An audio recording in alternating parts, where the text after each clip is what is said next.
Today we're taking this boring old Subaru key and trying to make it something a little more unique. So I might have lied a little bit since this is a Matchbox car, but you could do this with any 164 car pretty much. I went with the SVX because I couldn't find an Outback or Legacy wagon in 164, but the SVX is also a lot sleeker and fit in your pocket better anyway. Starting out, you need to drill out these pins on the bottom. I used the Dremel at first and no luck there, so then I switched to using a drill.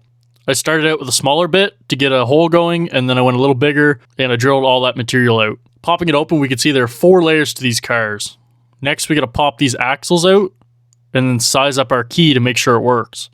I've never actually cut into one of these sealed Subaru keys before, so I wasn't sure what to expect, but I hit metal pretty quickly, so I switched out to the wheel. Now this key is just gonna be used to unlock my doors, and it can't be used in the ignition. I won't bore you with the long explanation of why that is, but basically we don't need to keep that immobilizer, so I'll be cutting the key off right here at the end.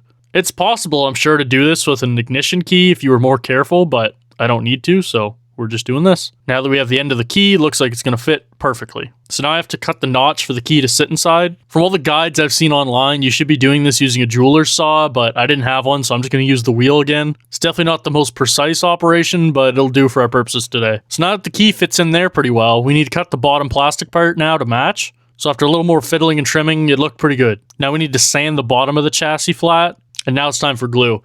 I use this Gorilla Glue in this special bottle so you can be more precise, and I highly recommend it.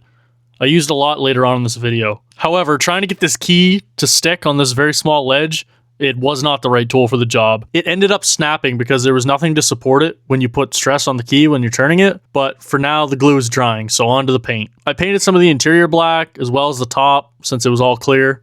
And then I added some finer details on the body itself, like headlights and exhaust pipes, as well as some more other minor stuff. So what I realized, instead of being really precise here, you could just slap color onto it, and then just scrape away the paint with a toothpick later on to add the finer details in. So now we grab our new wheels and axles, which are much nicer and have rubber tires, and we glue those down. So 2 mistakes I made right here.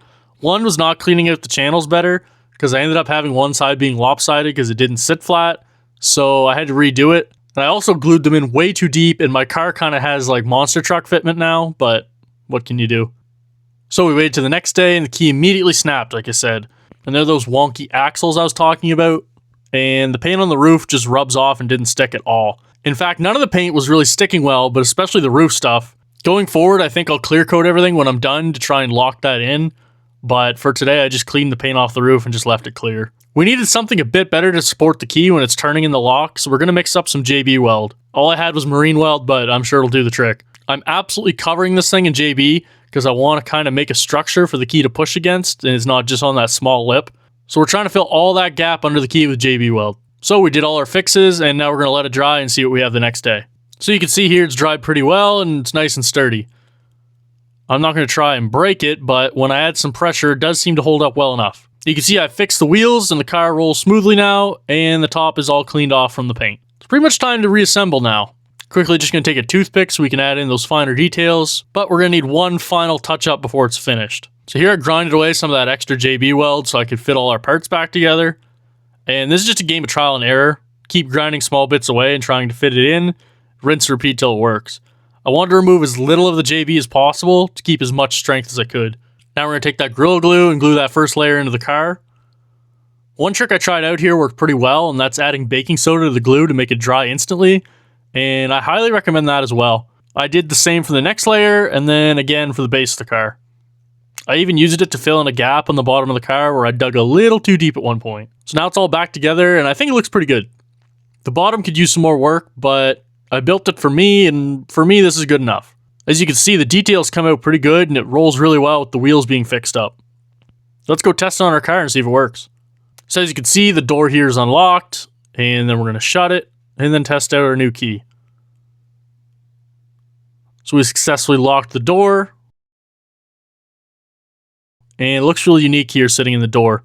Let's see if we can unlock it now, and there you have it. That's how I turned a Matchbox car into a car key. If you guys liked the video, please remember to like and subscribe and check out one of these videos here. And we'll see you next week with a new upload.